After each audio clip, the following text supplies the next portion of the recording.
आज की इस गहन चर्चा में हम एक ऐसे विषय का विश्लेषण कर रहे हैं जो असल में हर उस इंसान के लिए है जिसने कभी भी रात में सोने से पहले अपने भविष्य को लेकर बेचैनी महसूस की है। हाँ, और ऐसी बेचैनी तो आजकल हर किसी को होती है। बिल्कुल। तो आज हमारे इस विश्लेषण का जो आधार है वो भगवद गीता के अध्याय 2 पर आधारित एक बेहद दिलचस्प सामग्री है। इसे नाम दिया गया है योद्धामानस, फल का त्याग और धर्म पर ध्यान, या अंग्रेजी में कहें तो वॉरियर माइंडसेट एपिसोड 5। ये स्रोत अपने आप में बहुत ही खास है ना? और आज का हमारा मिशन बहुत ही स्पष्ट है। हमें ये डिकोड करना है कि कैसे एक हजारों साल पुराना प्राचीन ज्ञान आधुनिक जीवन की सबसे बड़ी बीमारी यानी एंग्जाइटी या चिंता को पूरी तरह खत्म कर सकता है। सिर्फ खत्म ही नहीं कर सकता, हाँ, बल्कि कैसे ये दर्शन किसी भी व्यक्ति को मानसिक रूप से एकदम स्वतंत्र और अजेय, जिसे हम अनस्टॉपेबल कहते हैं, वो बना सकता है। सही कहा। चलिए इस विषय को गहराई से समझते हैं। बिल्कुल। तो इस चर्चा की जमीन तैयार करने के लिए स्रोत में शुरुआत में ही एक बहुत ही यथार्थवादी और थोड़ी कड़वी बात कही गई है। वो क्या है? यही कि जीवन अपने आप में एक युद्ध भूमि है। और देखिए, जब हम युद्ध भूमि या बैटलफील्ड कहते हैं तो इसका मतलब सरहदों पर लड़ी जाने वाली किसी लड़ाई से नहीं है। हाँ, मतलब कोई बाहरी दुश्मन नहीं है। बिल्कुल नहीं। ये एक ऐसा युद्ध है जहां इंसान हर दिन अपनी ही उम्मीदों से, अपने गहरे बैठे डर से और सबसे खतरनाक बात समाज और दूसरे लोगों की राय से लड़ रहा है। अरे बाप रे, दूसरों की राय, ये तो बहुत बड़ी लड़ाई है। हाँ, ये एक ऐसी खामोश लड़ाई है जो मतलब रोज सुबह आंख खुलने के साथ ही शुरू हो जाती है और इंसान के मन के भीतर लड़ी जाती है। ये सचमुच एक बहुत भारी विचार है। और जब हम इस सामग्री में थोड़ा आगे बढ़ते हैं जी, तो एक बहुत ही आइकॉनिक चरित्र हमारे सामने आता है, अर्जुन। कुरुक्षेत्र का मैदान। बिल्कुल, कुरुक्षेत्र के मैदान में दोनों सेनाओं के बीच खड़ा अर्जुन। अब आमतौर पे जब अर्जुन की बात होती है तो लोग सोचते हैं कि वो युद्ध से डर गया था। हाँ, आम धारणा तो यही है। लेकिन आज का हमारा जो मटेरियल है वो एक ऐसा दृष्टिकोण सामने रखता है जो इस पूरी घटना को देखने का नजरिया ही बदल देता है। अर्जुन का डर असल में युद्ध से या तीर तलवार से था ही नहीं। जाहिर है, वो उस समय दुनिया का सबसे बेहतरीन धनुर्धर था। कायर तो वो बिल्कुल नहीं था। तो फिर उसका असली द्वंद्व क्या था? वो द्वंद्व असल में परिणाम को लेकर था।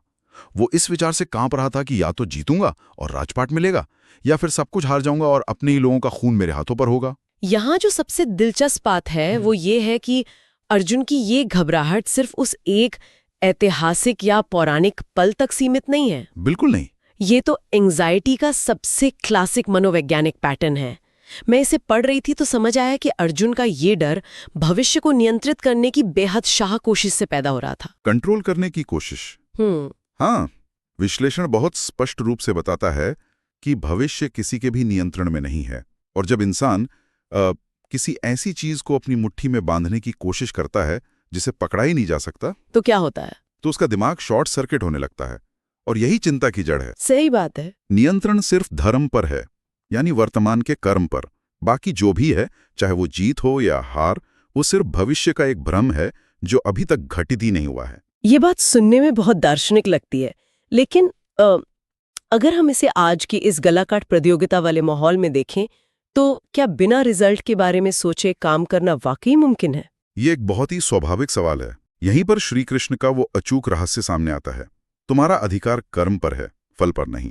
ईमानदारी से कहूं तो ये लाइन हम सब ने बचपन से सुनी है। हाँ, बार बार सुनिए। लेकिन इस स्रोत में जो रोजमर्रा की जिंदगी के उदाहरण दिए गए हैं वो इस पुराने संदेश को एकदम नया और चुभने वाला बना देते हैं। वो इसलिए क्योंकि हम सिद्धांत तो जानते हैं लेकिन उसका मनोविज्ञान नहीं समझते। बिल्कुल, जैसे इसमें जिम जाने वाले का उदाहरण है। हाँ, वो उदाहरण बहुत सटीक है। कोई इंसान जिम जाना शुरू करता है और पहले ही दिन ट्रेडमिल पर दौड़ते हुए वो अपनी एक शानदार एथलेटिक बॉडी की कल्पना करने लगता है। या फिर कोई एंटरप्रेन्योर यानी उद्यमी है जिसने अभी अपनी कंपनी रजिस्टर भी नहीं की है। हाँ। लेकिन वो दिमाग में अपनी कंपनी के करोड़ों के मुनाफे और इवैल्यूएशन का हिसाब लगा रहा है। और वो छात्र वाला उदाहरण जिसने अभी सिलेबस की पहली किताब भी नहीं खोली है। हाँ। और वो कल्पना कर रहा है कि टॉप करने के बाद स्टेज पर उसे कैसा महसूस होगा। ये सारे उदाहरण मतलब इंसान के दिमाग की एक बहुत बड़ी कमजोरी को उजागर करते हैं। इस पूरे विश्लेषण में एक बहुत ही सटीक समीकरण दिया गया है, वो रिजल्ट ऑब्सेशन वाला। हाँ, result obsession is equal to anxiety, यानी परिणाम की दीवानगी ही चिंता का कारण है। और इसके विपरीत process focus is equal to power, प्रक्रिया पर ध्यान देना ही असली ताकत है। क्या बात है। जब कोई भी व्यक्ति सिर्फ अंतिम परिणाम के बारे में सोचता है तो उसके दिमाग को ऐसा महसूस होने लगता है जैसे उसने वो लक्ष्य हासिल कर लिया है। दिमाग को डोपामाइन का एक डोज मिल जाता है, एक तरह का नकली सुख। बिल्कुल। लेकिन जैसे ही असलियत सामने आती है कि अभी तो सालों की मेहनत बाकी है, तो वही कल्पना एक भारी बोझ बन जाती है। इंसान वर्तमान के काम से भागने लगता है और भविष्य की कल्पनाओं में उलझकर पैनिक करने लगता है। यहाँ बात सच में बहुत दिलचस्प हो जाती है। कैसे? क्योंकि जब हम इन मनोवैज्ञानिक उलझनों को डिकोड करते हैं तो ये सवाल उठता है कि आज के दौर का योद्धा आखिर है कौन? बहुत सही सवाल है। आज का योद्धा कोई ऐसा व्यक्ति नहीं है जो कवच पहनकर घोड़े पर सवार है। आज का योद्धा वह छात्र है जो रात के 2 बजे अपनी डेस्क पर बैठकर परीक्षा की तैयारी कर रहा है और अपनी नींद से लड़ रहा है। बिल्कुल। वह एक उद्यमी है जो अपने स्टार्टअप को बचाने के लिए निवेशकों के सामने प्रेजेंटेशन दे रहा है। वह जिम जाने वाला हर वो इंसान है जो अपने शरीर की सीमाओं को तोड़ रहा है। या फिर वो कोई भी आम इंसान है जो हर रोज अपने भीतर उठने वाले सेल्फ डाउट और असुरक्षा की भावना से लड़ रहा है। अगर हम इसे बड़ी तस्वीर से जोड़कर देखें तो इन सभी आधुनिक योद्धाओं में एक बात पूरी तरह से समान है। और वो क्या है? वो है एक बहुत ही बुनियादी गलती, परिणाम के साथ गहरा भावनात्मक जुड़ाव, इमोशनल अटैचमेंट। हाँ, रिजल्ट से जुड़ाव। जब कोई व्यक्ति किसी रिजल्ट को अपनी पहचान या अपनी सेल्फ वर्थ से जोड़ लेता है तो वो एक बहुत ही खतरनाक चक्र में फंस जाता है। उस चक्र को इस सामग्री में बहुत ही बेहतरीन तरीके से समझाया गया है। बिल्कुल। होता यह है कि जब किसी को उसका मनचाहा परिणाम नहीं मिलता, मान लीजिए किसी छात्र का मॉक टेस्ट खराब हो गया या किसी का बिजनेस आइडिया रिजेक्ट हो गया, तो क्या होता है? तो सबसे पहली जो चीज टूटती है वो है प्रेरणा, मोटिवेशन। अचानक से बिस्तर से उठने का मन नहीं करता। जब मोटिवेशन गिरता है तो इंसान का अनुशासन काम करना बंद कर देता है, डिसिप्लिन खत्म। वो अपनी रोज की आदतें छोड़ देता है। सही बात है। और एक बार जब डिसिप्लिन टूट जाता है तो इंसान का आत्मविश्वास पूरी तरह से बिखर जाता है। ये एक चेन रिएक्शन है। और ये पूरा का पूरा चेन रिएक्शन सिर्फ इसलिए शुरू हुआ क्योंकि उस व्यक्ति ने अपनी खुशी, अपनी शांति और अपनी पहचान को एक ऐसे परिणाम पर टिका दिया था जो उसके हाथ में था ही नहीं। एक जुआरी की तरह। बिल्कुल, एक जुआरी की तरह जो अपनी पूरी जिंदगी की कमाई एक ही दांव पर लगा देता है। जब दांव खाली जाता है तो सब कुछ खत्म सा लगता है। तो इससे बाहर कैसे निकले? इसी भयानक चक्र को तोड़ने के लिए ही धर्म की एक नई और बहुत ही ज्यादा व्यावहारिक परिभाषा की जरूरत पड़ती है। धर्म शब्द सुनते ही अक्सर लोगों के दिमाग में धार्मिक कर्मकांड, रिलीजन या मजहब की छवि बनने लगती है। हाँ, बहुत आम गलतफहमी है ये। लेकिन इस चर्चा में ये बहुत ही स्पष्ट कर दिया गया है कि धर्म का किसी विशेष पूजा पद्धति या मजहब से कोई लेना देना नहीं है। ये कोई आध्यात्मिक रहस्य नहीं है, बल्कि एक बहुत ही ठोस एक्शन प्लान है। इस संदर्भ में धर्म को 3 बहुत ही सटीक अर्थों में परिभाषित किया गया है। वो 3 अर्थ क्या हैं? पहला, रिस्पॉन्सिबिलिटी यानी जिम्मेदारी। दूसरा, राइट एक्शन यानी सही कर्म। और तीसरा, जो शायद सबसे महत्वपूर्ण है, व्हाट यू मस्ट डू यानी वह काम जो उस पल में, उस वर्तमान क्षण में करना सबसे अधिक आवश्यक है। ये धर्म की एक ऐसी परिभाषा है जो इंसान को अतीत के पछतावे और भविष्य की चिंता से खींचकर सीधे आज और अभी में ला खड़ा करती है। बिल्कुल। इन परिभाषाओं को समझने के लिए जो व्यवहारिक उदाहरण दिए गए हैं स्रोत में, वे सच में आंखें खोलने वाले हैं। जैसे कि छात्र वाला उदाहरण। हाँ, अगर कोई छात्र है तो उसका धर्म उस समय किसी यूनिवर्सिटी की मेरिट लिस्ट के बारे में सोचना नहीं है। उसका धर्म सिर्फ और सिर्फ अपनी किताब खोलकर आज के चैप्टर को समझना है। और नेता वाला उदाहरण भी है। सही कहा। अगर कोई नेता या लीडर है तो उसका धर्म अगले चुनाव के नतीजों की चिंता करना नहीं है, बल्कि आज अपने लोगों की रक्षा करना और सही नीतियां बनाना है। अगर कोई इंसान खुद को बेहतर बनाने की राह पर है तो उसका धर्म आईने के सामने खड़े होकर 6 महीने बाद के बदलाव खोजना नहीं है, बल्कि आज का अनुशासन बनाए रखना है। इसे ऐसे भी देखा जा सकता है कि प्रयास और परिणाम के बीच एक बहुत स्पष्ट रेखा खींच दी गई है। एक लाइन ड्रॉ कर दी गई है। हाँ, प्रयास करना यानी एफर्ट डालना पूरी तरह से इंसान के अधिकार क्षेत्र में है। ये उसकी अपनी जागीर है। लेकिन वो प्रयास किस नतीजे में बदलेगा, ये दुनिया की परिस्थितियों, समय और अगर कहा जाए तो ईश्वर या प्रकृति के हाथ में है। तो जब हम ये मान लेते हैं, जब कोई इस बात को गहराई से स्वीकार कर लेता है तो उसके कंधों से दुनिया भर का बोझ उतर जाता है। उसे सिर्फ अपने हिस्से का काम करना होता है। लेकिन एक बड़ा सवाल ये आता है कि दिन भर की भागदौड़ में जब असल में एंग्जाइटी हिट करती है, तब को इंसान इस धर्म वाले कॉन्सेप्ट को कैसे याद रखे? इसके लिए एक बहुत ही प्रैक्टिकल और जमीनी समाधान दिया गया है। हाँ, एक 3 स्टेप फॉर्मूला जो स्रोत में मेंशन है। बिल्कुल, एक 3 स्टेप फ्रेमवर्क जो किसी भी इंसान को अजेय बनने का रास्ता दिखाता है। ये फॉर्मूला इतना सरल है कि कोई भी इसे आज से ही लागू कर सकता है। ये 3 स्टेप फ्रेमवर्क असल में दिमाग की रीप्रोग्रामिंग का एक तरीका ही तो है। सही कहा। तो इसका पहला कदम है अपना लक्ष्य या गोल कागज पर स्पष्ट रूप से लिखें। ये तय करना जरूरी है कि आखिर जाना कहाँ है। बिना दिशा के तो कहीं नहीं पहुंच सकते। और दूसरा कदम? दूसरा कदम है उस लक्ष्य तक पहुंचने के लिए रोजमर्रा के काम यानी डेली एक्शन तय करें। अगर लक्ष्य पहाड़ की चोटी है तो डेली एक्शन वो एक कदम है जो रोज उठाना है। ये बहुत प्रैक्टिकल है। और फिर आता है तीसरा और सबसे मुश्किल कदम। वो क्या है? रोजाना उस अंतिम परिणाम के बारे में सोचना पूरी तरह से बंद कर दे।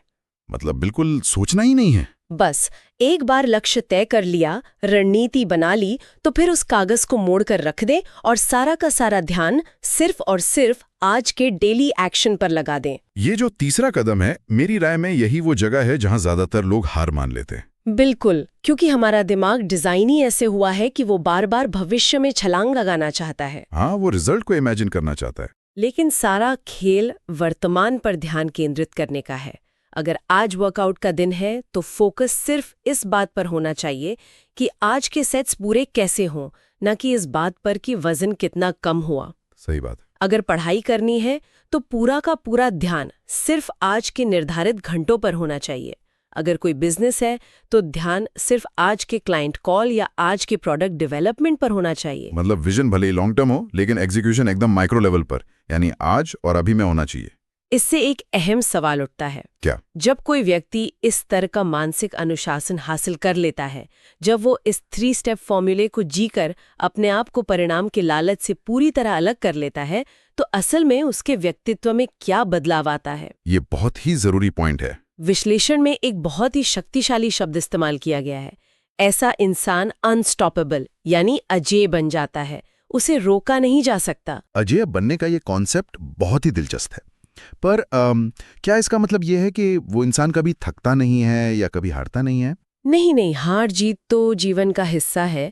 अजेय बनने का मतलब ये है कि उस इंसान की मानसिक स्थिति, उसका मूड या उसका उत्साह इस बात से तय नहीं होता कि आज का रिजल्ट कैसा रहा। तो वो मूड स्विंग से बच जाता है। बिल्कुल। आमतौर पर क्या होता है, अगर आज काम अच्छा हुआ तो इंसान खुश है, अगर बुरा हुआ तो वो डिप्रेशन में चला जाता है। एक तरह का इमोशनल रोलर कोस्टर। हाँ, वो परिणामों के आधार पर एक इमोशनल रोलर कोस्टर पर सवार रहता है। लेकिन जिसने परिणाम का मोह छोड़ दिया है, वो भावनात्मक रूप से पूरी तरह स्थिर रहता है, इमोशनली स्टेबल। वो हर रोज बिना किसी रुकावट के लगातार अपना काम करता है, कंसिस्टेंटली। बारिश हो या धूप, रिजल्ट मिले या ना मिले, वह अपना धर्म निभाता रहता है और यही निरंतरता उसे लंबे समय में अजेय बना देती है। तो इन सब का क्या मतलब है? इस पूरी विस्तृत चर्चा को अगर हम समेटें तो एक बहुत ही स्पष्ट और गहरी तस्वीर उभर कर सामने आती है। बिल्कुल आती है। जब कुरुक्षेत्र के मैदान में अर्जुन ने परिणाम की चिंता छोड़ दी, जब उसने भविष्य के उस सारे डर और क्या होगा अगर वाले ख्यालों को त्याग दिया, तो वो एक कमजोर, कांपते हुए और दुविधा में फंसे इंसान से दुनिया का सबसे महान योद्धा बन गया। वो सिर्फ एक कहानी का हिस्सा नहीं है, वो एक मनोवैज्ञानिक सच्चाई है। बिल्कुल।